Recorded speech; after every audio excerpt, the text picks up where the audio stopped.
মই 2001 চনৰ পৰা 2020 চনলৈ ওদালগুৰি সমষ্টিৰ বিধায়ক আছিলোঁ আৰু সেই দীঘলীয়া সময়ত মোৰেই সৌভাগ্য, ওদালগুৰি সমষ্টিবাসী ৰাইজৰ সৌভাগ্য, মই দুবাৰকৈ মন্ত্ৰী পদো পাইছিলোঁ। আৰু এই দীঘলীয়া সময়ত মই ওদালগুৰি সমষ্টিত যিবিলাক সমস্যা আছিল, বিশেষকৈ যোগাযোগ ব্যৱস্থা, ৰাস্তা ঘাট একো নাছিল ইয়াত। মই শূন্যৰ পৰা কাম কৰিছিলোঁ ইয়াত। এটাও পকা দলং ইয়াত নাছিল, গোটেই কাঠৰ দলং, বাঁহৰ দলং এনেকুৱা ধৰণৰ আছিল। সেইবিলাক মই সম্পূৰ্ণ কৰিলোঁ। আৰু বিশেষভাৱে উত্তৰ অঞ্চলত অৰুণাচল আৰু ভূটান সীমান্তত খোৱাপানীৰ এটা ডাঙৰ সমস্যা আছিল মানে তাতে। সেইবিলাকতো মোৰেই সৌভাগ্য, মই আমাৰ জনস্বাস্থ্য কাৰিকৰী বিভাগৰ মন্ত্ৰী হোৱাৰ চান্স পালোঁ। আৰু সেই সুযোগতে মই মোটামুটি উত্তৰ অঞ্চলত খোৱাপানীৰ ব্যৱস্থাটো মই কৰিব পাৰিলোঁ। তো 100% এতিয়াও সম্পূৰ্ণ হোৱা নাই আৰু কিছু হয়তো বছৰ লাগিব সেইটো সম্পূৰ্ণ কৰিবৰ কাৰণে। তেতিয়া ৰাইজে ঘৰে ঘৰে পানীটো পাব। ইয়াত ইলেক্ট্ৰিচিটি নাছিল, সকলো গাঁৱতে ইলেক্ট্ৰিচিটি আনি দিলোঁ। বিভিন্ন অনুষ্ঠান প্ৰতিষ্ঠান ইয়াত আনিলোঁ। মই দায়িত্বত থকা সময়ত দুখীয়া দৰিদ্ৰ লোকসকলক আমি সহায় কৰিছিলোঁ। কাৰোবাৰ বিপদ আপদ হ'লে তেওঁলোকৰ ঘৰত মই গৈছিলোঁ। আৰু সেইকাৰণে ৰাইজে মোক বহুত ভাল পায়।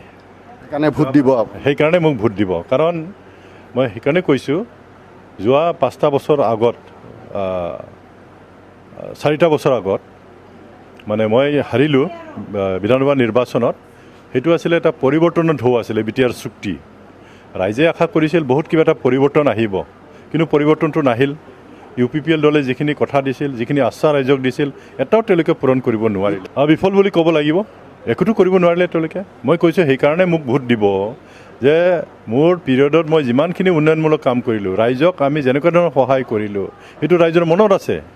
যোৱা 5টা বছৰৰ বৰ্তমানৰ বিধায়ক, তেওঁৱেই ডিপুটি চিফ, তেওঁ মুঠেই একো কাম নকৰিলে। সেইকাৰণে গোবিন্দ বসুমতাৰী, সেইকাৰণে তেওঁৰ ওপৰত ৰাইজৰ কোনো আস্থাৰ বিশ্বাস নাই। কোনোবা তেওঁক লগ কৰিবলৈ গ'লে তেওঁ লগ নকৰে, কাৰো লগত কথা নাপাতে।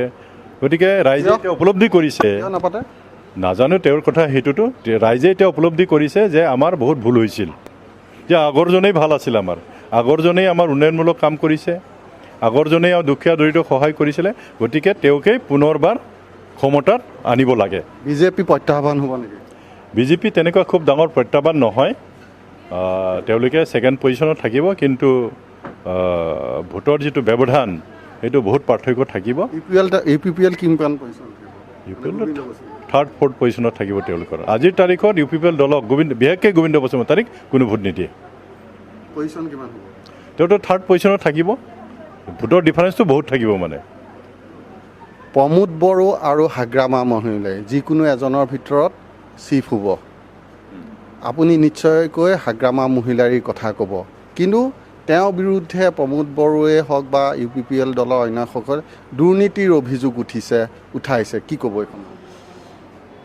প্ৰমাণটো দিয়ক না দুৰ্নীতিৰ। হাগ্ৰামা মহিলাৰ যে দুৰ্নীতি কৰিছে কিবা এটা প্ৰমাণ দিয়ক। কিন্তু আজি প্ৰমোদ বড়ো ডাঙৰীয়াৰ যিটো বিভাগ, এটা উদাহৰণ যে কিতাপ যে তেওঁলোকে কিনিছিলে, 500 টকাৰ কিতাপ 15,000 টকাত কিনিছে। ইয়াৰ কাৰণে প্ৰমোদ বড়োৱে স্পষ্টীকৰণ দিয়ক না ভালকৈ।